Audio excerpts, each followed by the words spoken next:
Welcome to everyone and to our community out there. Shabbat Shalom to each and every one of you. Welcome to this live radio channel. We got the words to live by. And today we have our weekly reading, as we usually do. And we are entering into this week's parasha or weekly reading, Bu, which means enter, come in. And you can see flashing text where you can read this parasha.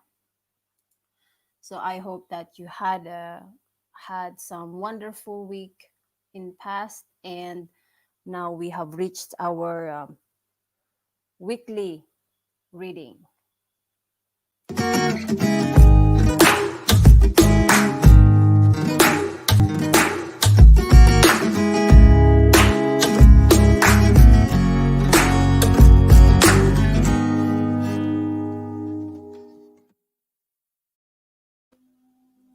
Okay, so last week's Torah portion, Va'era reported how Pharaoh refused to listen to Moses' pleas for Israel's freedom. Despite witnessing 7 devastating plagues that came upon Egypt in God's name, in this week's portion, Bo, the battle between God and Pharaoh comes to a dramatic conclusion.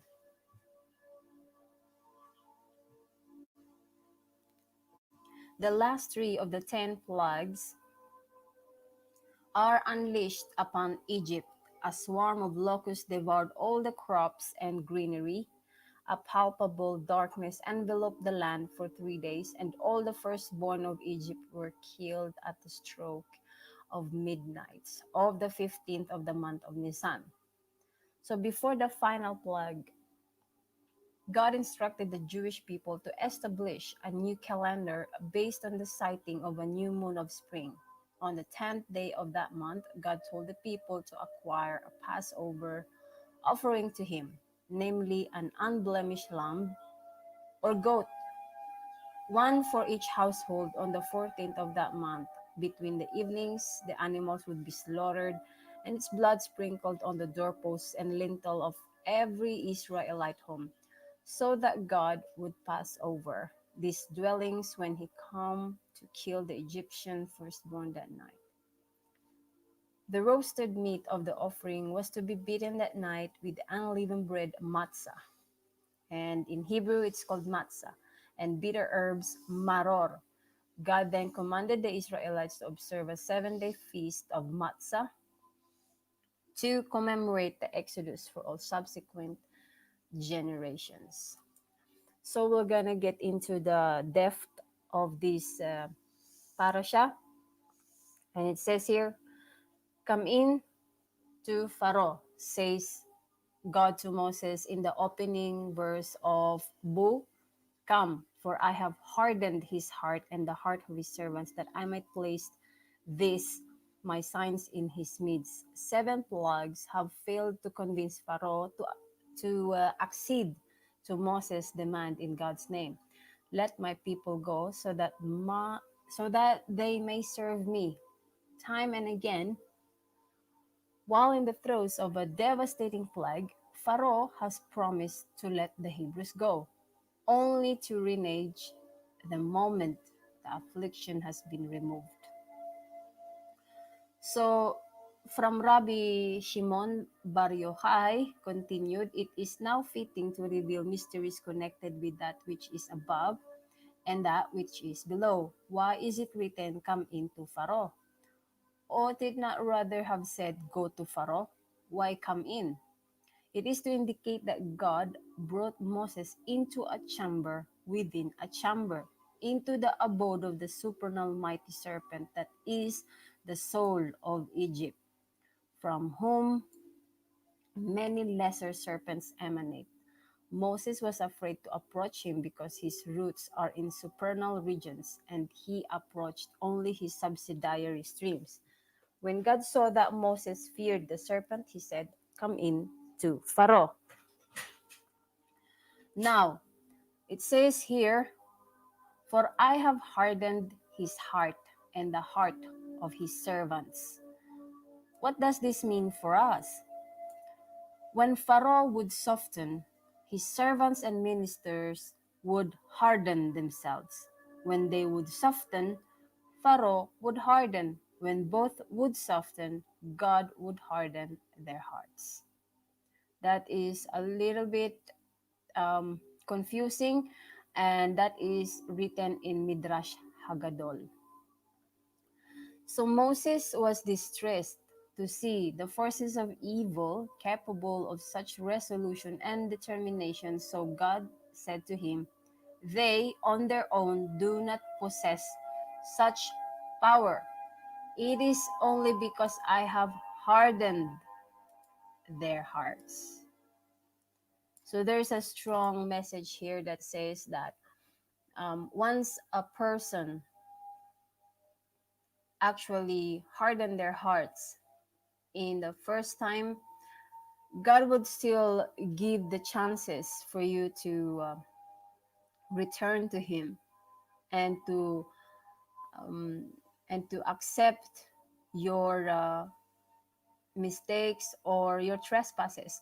But once you repeatedly do it, once you repeatedly do your sins, and you are willingly doing it, then God would harden also your hearts so that you will go through different stages of life. Now, we're gonna talk about the plagues, and we're gonna talk about different sorts like locusts, about the darkness, and what is the commandments that are given. These are the divine commandments. The first seder is that about the instructions on the blood and the side posts, and we're gonna talk about the exile. We're gonna go on to the locust. The eighth plague with which Moses threatened the Egyptians is the plague of locust. They will cover the face of the earth, warns Moses, and they will eat the residue of that which remains to you from the hail. "You say that you want to go serve your God," says Pharaoh. "I'll let the men go as long as the women and children stay behind." And Moses said, "No, we will go with our young and with our old, our sons and with our daughters, with our flocks and with our herds will go." Pharaoh warns Moses that his effort will only bring tragedy upon his people and orders him from the palace. All that night, a strong east wind blows in the morning. The locusts went up all over the land of Egypt. They covered the surface of the whole earth so that the land was darkened, and they ate every plant of the land, and there remained no green thing through all the land of Egypt. Once again, Pharaoh begs Moses to pray to God the plague be removed. Once again, he promises to let them go, and once again, no sooner did the plague end than God hardened Pharaoh's heart, and he would not let the children of Israel go. Now, it says here from Ma'ayana Shel Torah, "We will go with our young and with our old, with our sons and with our daughters."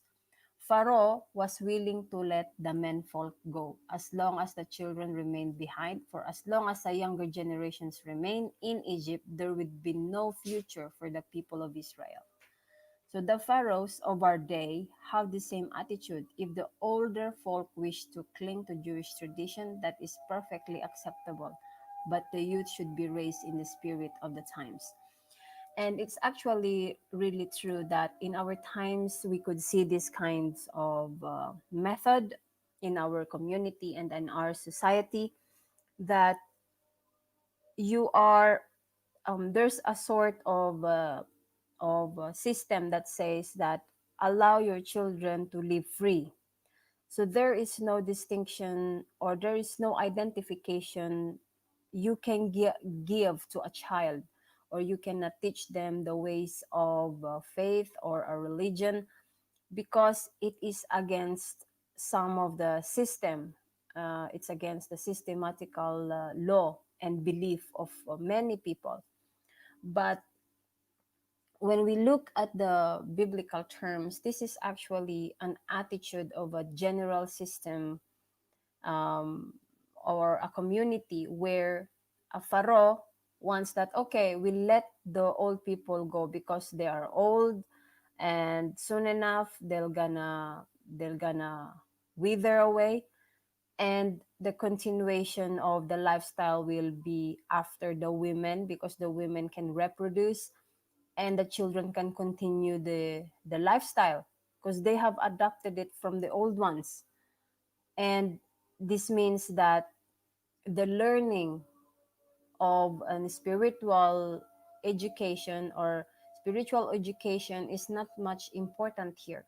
What was important here in the mindset of Pharaoh is that his world will continue to roll. It doesn't matter what will happen to the generation of Israel here. So it doesn't matter what were the consequences are. It means that the slavery will continue, and that is by the circumstances that happens. Now, we will read something here, and this is spoken about Arashi. Okay, it says here that Pharaoh said to them, "See, there is evil before you." Okay, and Pharaoh said to them, "By my astrological art, I see the star evil rising towards you in the wilderness. It is a sign of blood and slaughter." Consequently, when Israel sinned by worshipping the golden calf and God threatened to slay them, Moses said in his prayer, that is in Exodus 32:12, "Why should the Egyptians speak and say, 'He brought them forth in evil'? The Egyptians will say, 'Indeed, we have already said, see, there is evil before you.' Hence, God bethought himself concerning the evil." God then changed the blood, of which this star was an emblem, to the blood of the circumcision. Thus, when Joshua circumcised the people of Israel, immediately after they entered the Holy Land, he said to Joshua in chapter 5, verse 9, "This day have I removed from you the reproach of the Egyptians, the which the Egyptians said to you, 'We see the blood impending over you in the wilderness.'" Right? And now God turned a very strong west wind, which took away the locusts and cast them into the sea of reeds. There remained not one locust in the borders of Egypt. When the locust first came, the Egyptians rejoiced and said, "Let us gather them and fill barrels with them." Then did God say, "Wretches, will you rejoice with the plagues I have brought upon you?" Immediately God turned a very strong west wind. There remained not one locust in all the borders of Egypt. Even those that had been pickled in their pots and barrels took wing and fled. Stretch out your hand towards heaven. All right. Now we're going to talk about this darkness. That stretch out your hand towards heaven, that there shall be darkness over the land of Egypt. Okay. Now this is the ninth plague that struck Egypt. God said to Moses, "Stretch out your hand towards heaven, that there shall be darkness over the land of Egypt, a palpable darkness." And if we're gonna check what does the palpable meaning, it is a tangible, it is like a noticeable difference, easily perceptible by the mind. It's a manifestation. And when you have, if we have to examine the definition of it, it means that it is something that can be felt, or it's very obvious that it happens, no one can deny it, and it's an example of tension so thick that you can feel it, you know, and it's a horrible darkness. So Moses did stretch out his hand, and there was a thick darkness.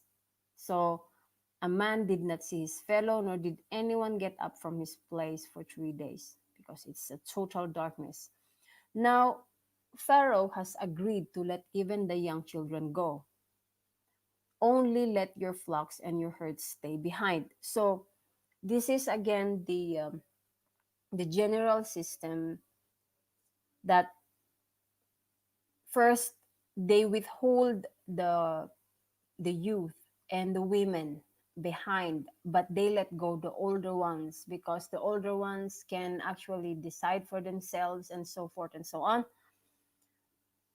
And now, since the darkness had come over, he was a little bit convinced to let go of the children, right? But now he wanted their belongings to be left behind. Why? Right? Now, if we continue, Moses had refused again. Not a hoof shall be left behind, for we must take them to serve God. Go out from my presence, says Pharaoh. Beware that you not see my face anymore, for on the day you see my face again, you shall die. So Moses said, you have spoken well. I will see your face again no more. And God speaks to Moses, one more plague I will bring upon Egypt. After that he will let you go from here. So there is a significance here that we have to think while we are reading this. Okay, a plague in which all the firstborn of Egypt shall die. Moses relays God's words to Pharaoh. God also tells Moses to instruct the children of Israel that every man ask of his neighbor and every woman of her neighbor articles of silver, articles of gold before they depart from Egypt.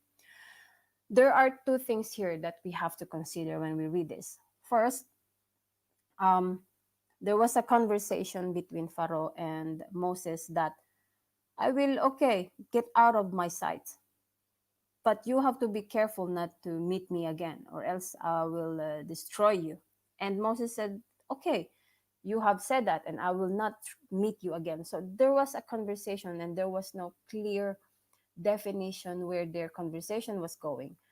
But God had clearly seen where this conversation is going, and he said there's one more plague that he will bring to Egypt, and after which he will let you go from here. So there is a doubt that God was very sure that the Pharaoh, even though this ninth plague would come, he will still not let them go, because he was this decisive that, okay, this time I will let the children go.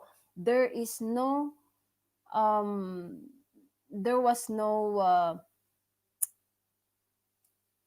subject, or he didn't even say commentating about the women, right? Because the last time on the eighth plague he says that he will let the men go but leave the women and the children behind.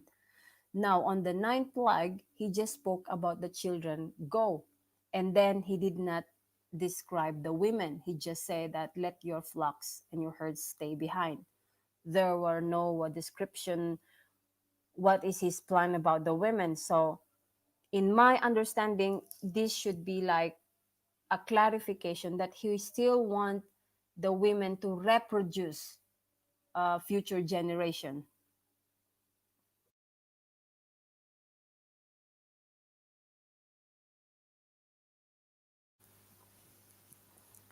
Okay, so now we're gonna go to the plague that we are talking about, and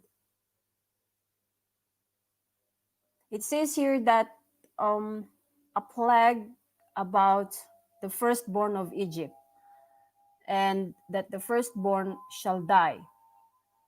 Okay,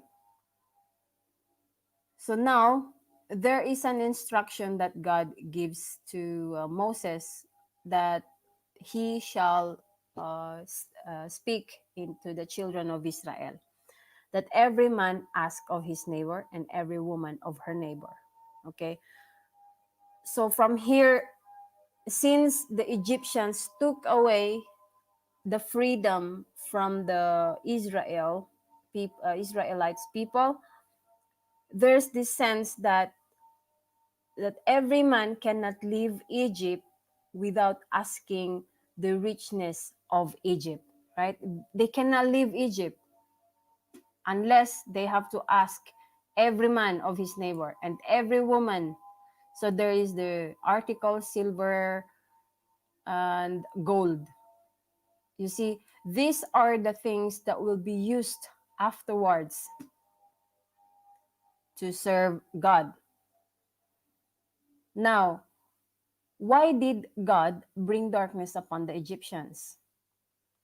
Because there were transgressors in Israel who had Egyptian patrons and who lived in an affluence and honor and were unwilling to leave. So God said, if I bring upon them publicly a plague from which they will die, the Egyptians will say, just as it has passed over us, so has it passed over them. Therefore, he brought darkness upon the Egyptians for 3 days so that the Israelites should bury their dead without their enemies seeing them.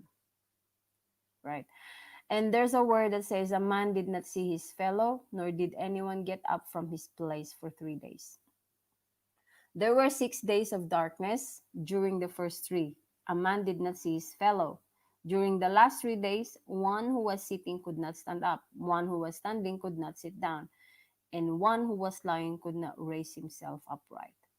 There is no greater darkness than one in which a man did not see his fellow, in which a person becomes oblivious to the needs of his fellow man. When that happens, a person becomes timid in his personal development as well, nor did anyone get up from his place. And this is our reading from Chidushei Harim. So, for my understanding, we humans are in need much of each other. And once we don't see one another, our perceptions and our understandings about life changes rapidly. And our personal development in social life is also changing. And once we are by ourselves and we don't see any other people, our relationship with our fellow human is also deteriorated. We don't have so much understanding on how we can handle relationships or so.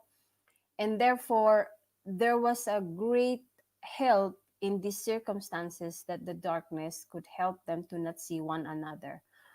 Because in these circumstances, the difference is that the Israelites were slaves.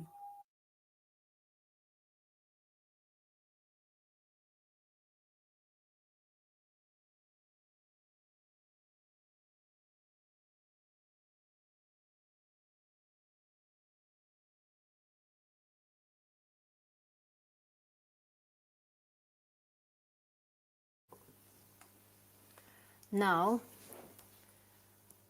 if we say here that in an ordinary lifestyle, if there is nothing that enslaves us, and we see them every day, these people that afflicts us, there is a sense that anger and hatred grows in us.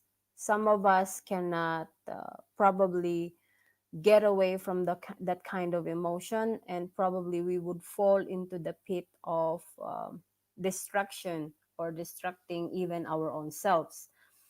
Some people may have learned from the enslavery emotions and environment, but it is rare. Most often, the general perception when it comes to enslavery is that we are building our own wall, and we mostly think that we are always a prey for others to be victimized. And therefore, when it comes to this darkness, this was necessary so that no one could not see what others are doing. There's there's some sense of limitation, and there's a there's a wall that is about to be built within those days, so that a little bit of respect could at least come up in the part of the people who are afflicting others, and to those who are enslaved, they could gain the strength to stand up once more. And this is where God was giving them the strength to come up again and to be developed, to gain back their identity from the beginning. So God said to Moses, "Yet one more plague more I will bring upon Pharaoh." Okay, ordinarily, God spoke with Moses only outside of the city, which was full of idols and impurities. On this occasion, however, he spoke to him in the throne room of Pharaoh's palace. For Moses had said to Pharaoh, "You have spoken well. I will see your face again no more." Yet in the following verses, he conveys this message from God to Pharaoh. This means that God appeared to Moses in the very epicenter of the idolatry and depravity of Egypt. This is a commentary from Nachmanides. And now God spoke to Moses, uh, "Please speak into the ears of the people that every man ask of his neighbor, every woman of her neighbor, articles of silver and articles of gold." So now we're gonna read the commentary from Talmud Berachot 9b.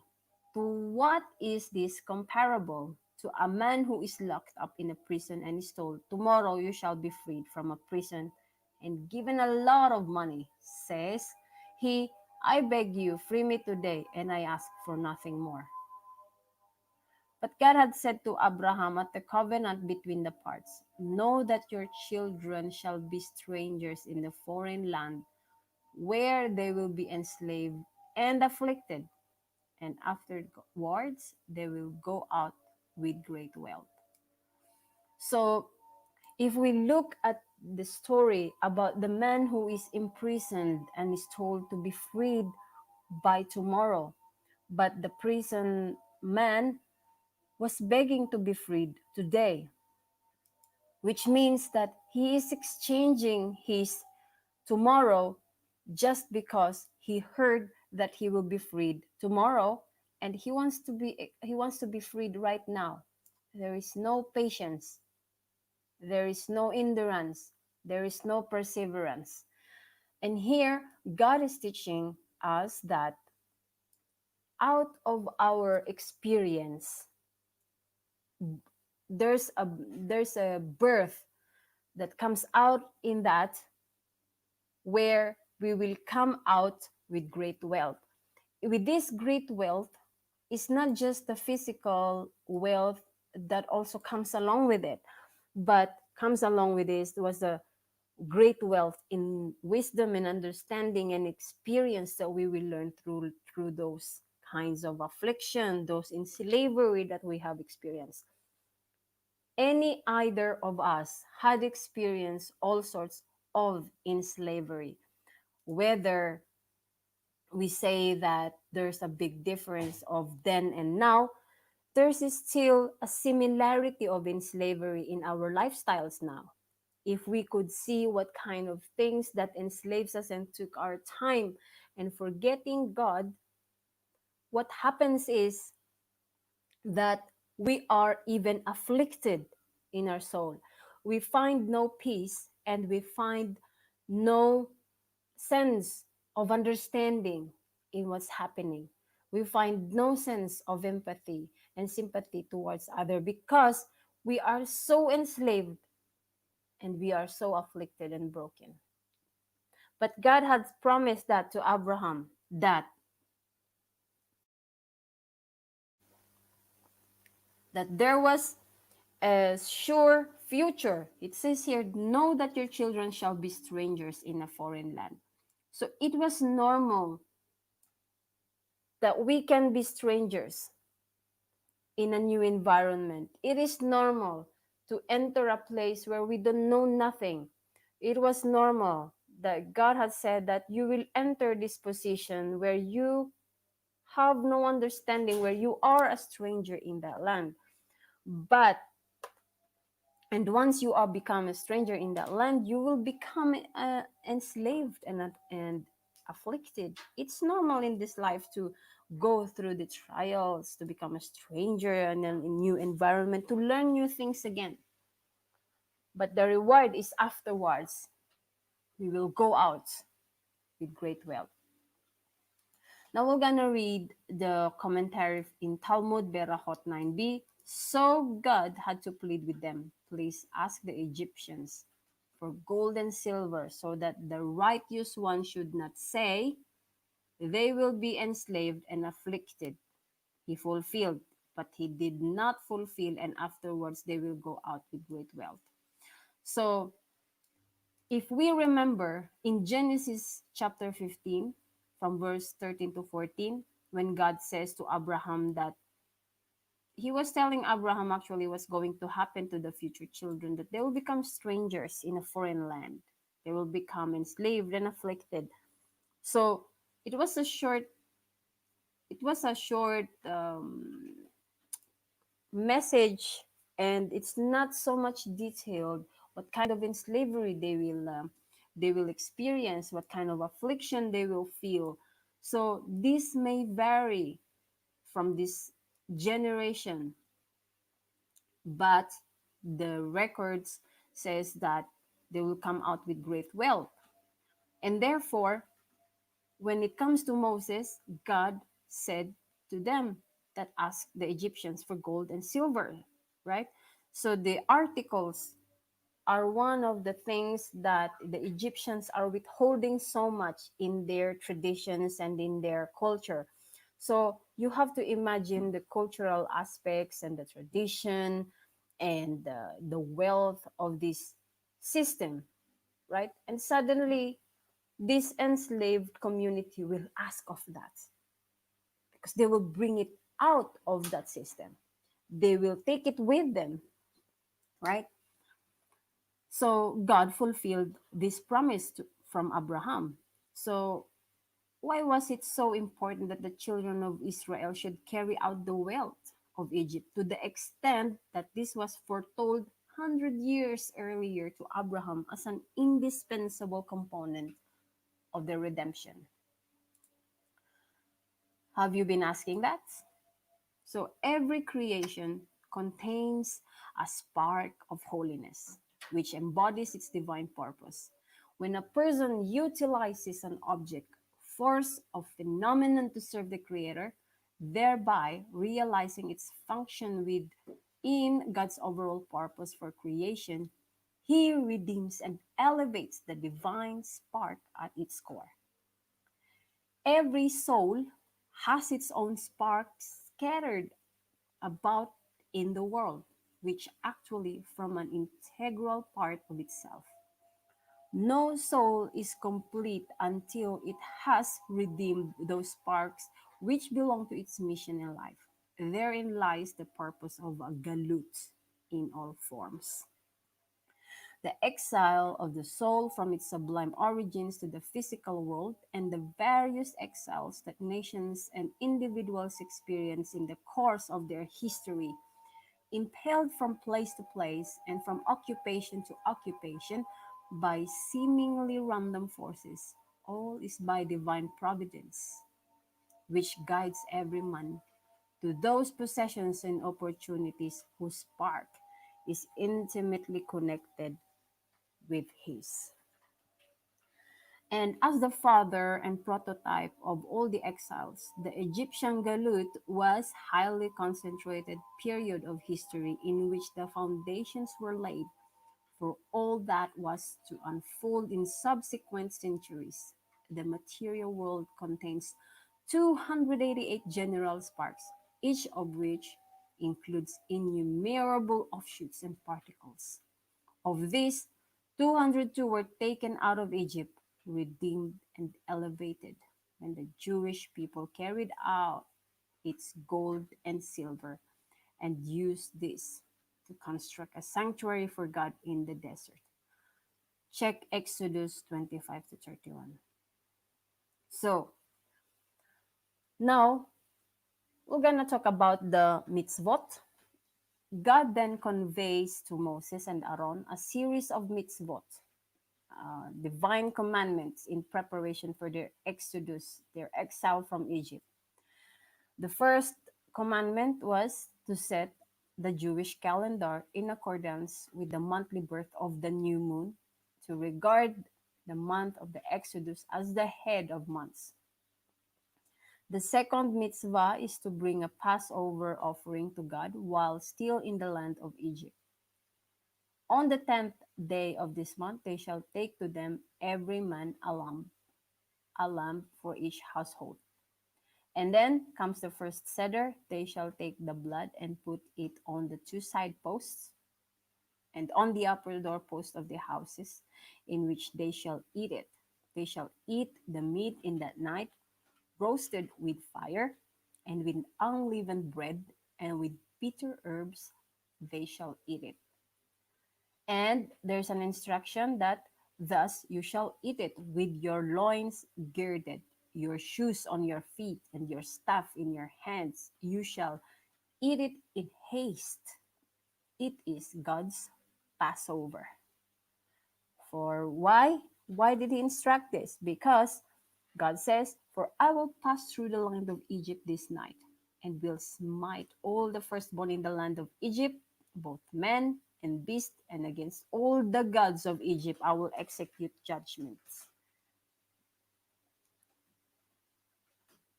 Baruch Hashem. So here there is a distinction and a description why God is saying or instructing the purpose of the first seder or the first meal, right? Why?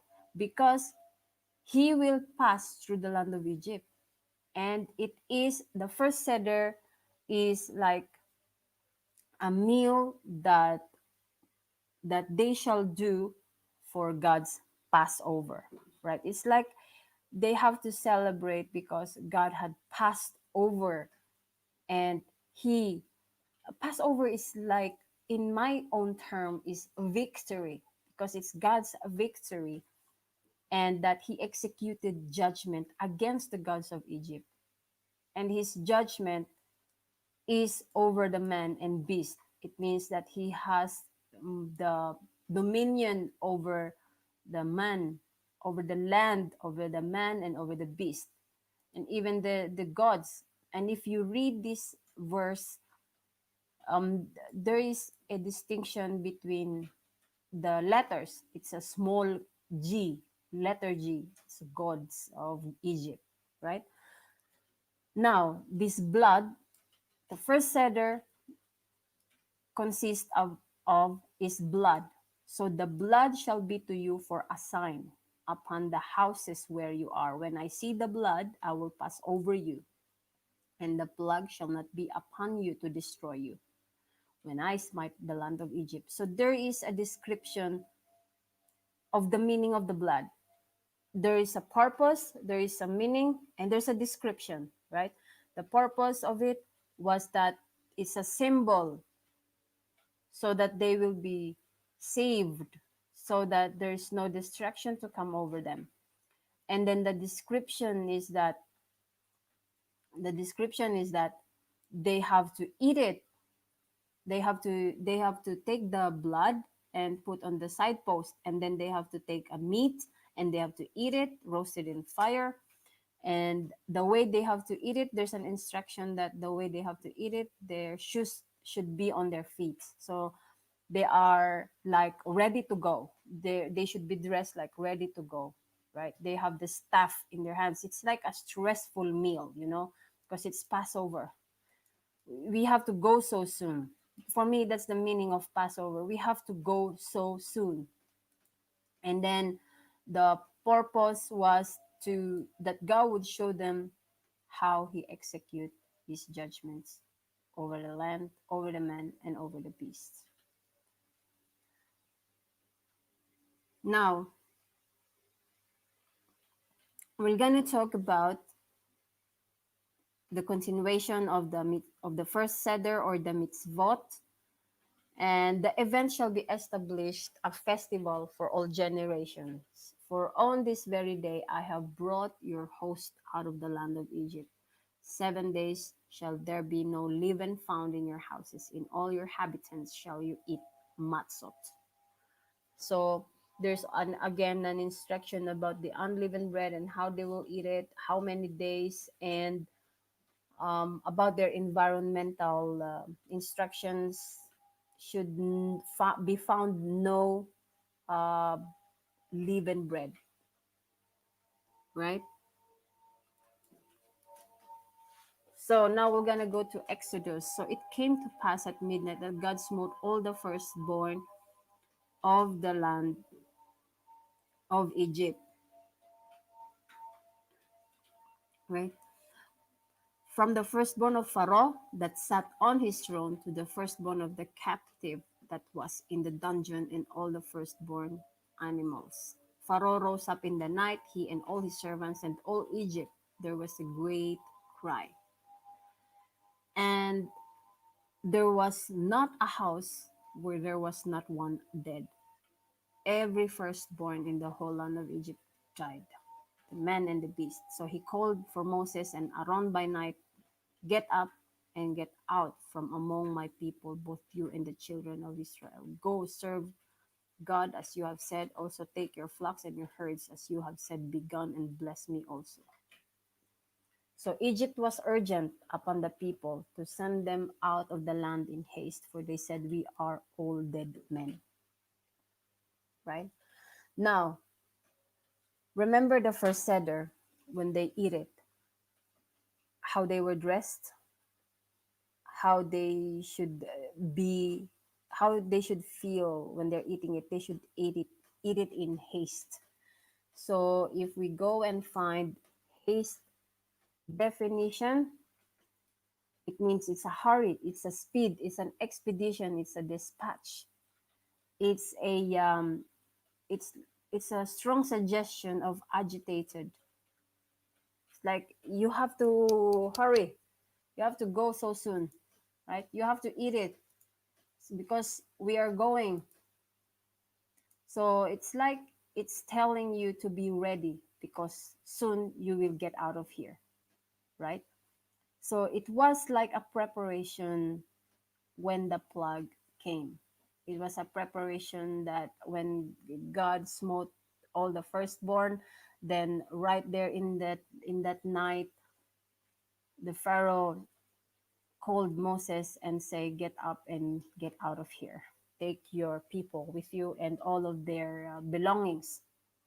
So the Jews in Egypt had sunk to the 49th gate of impurity, so that morally and spiritually they were virtually indistinguishable from the Egyptians, right? So I'm gonna record, I'm gonna say this once again.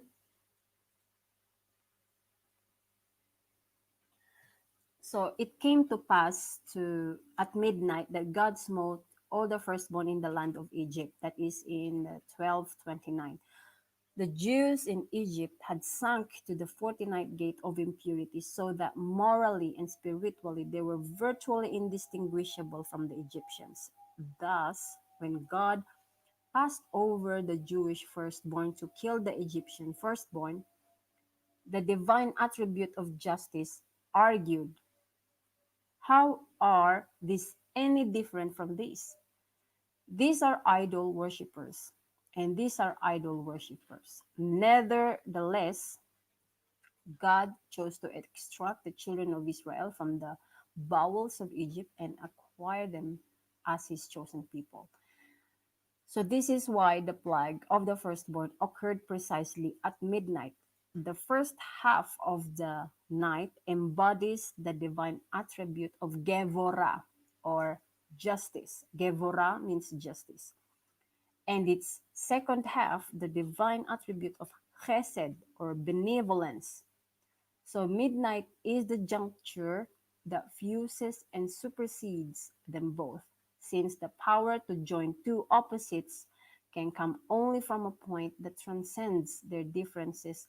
Midnight is thus an expression of a divine involvement in creation that transcends all standard criteria for punishment or reward. And this is from Or Hatorah. This is the definition of the Exodus.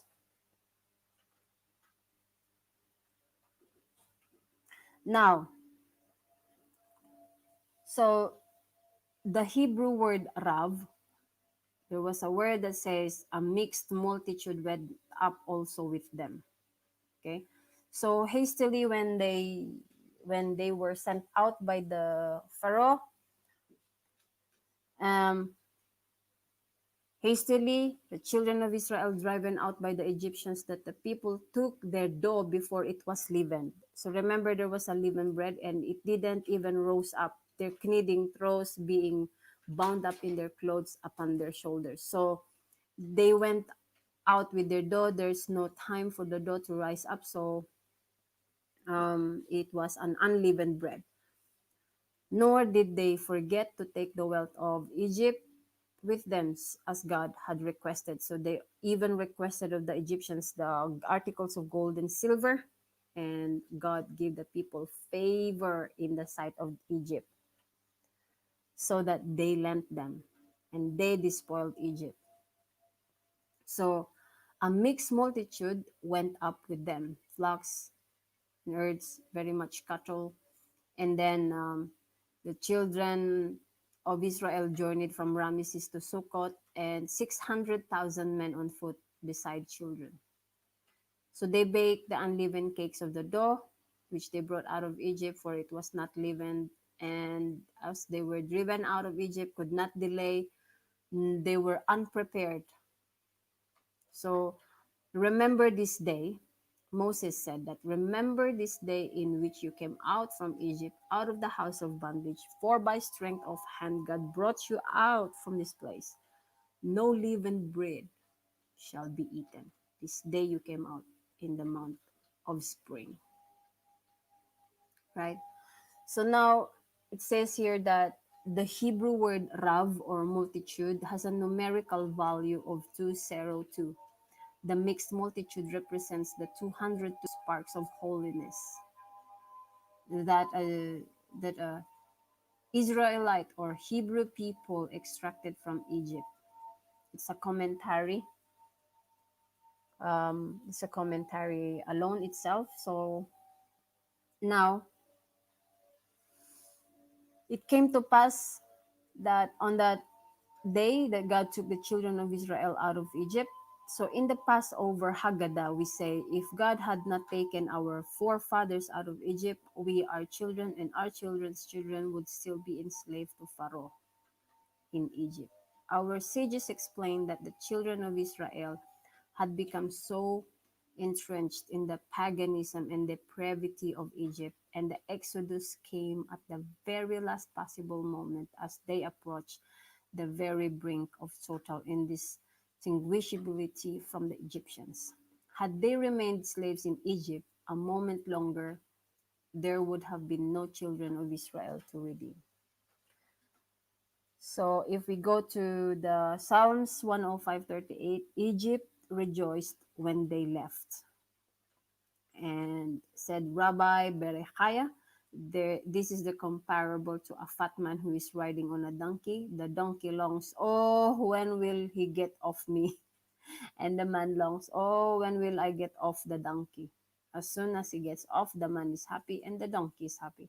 Still, I do not know who is the happier. So too, when the Jews were in Egypt and the plagues were befalling the Egyptians were longing, oh, when will the Jews get out? And the Jews were longing, oh, when will God redeem us? As soon as they went out, they were redeemed. These were happy.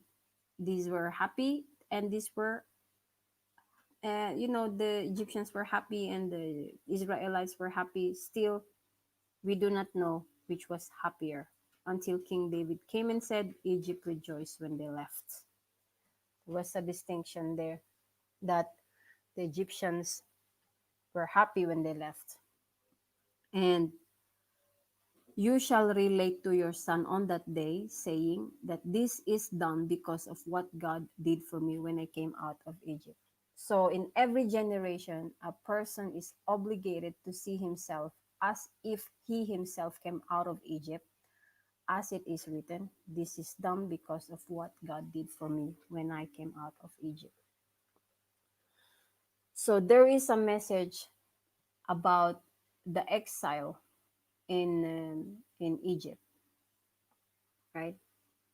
So the message of our exile in Egypt and the message of eating the unleavened bread and the Passover and the blood has a huge message for us all, right? It says here that you shall relate to your son on that day, saying that this is done because of what God did for me when I came out of Egypt.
Okay, now we are back here again. So I hope that everyone had a wonderful day and thank you so much for listening.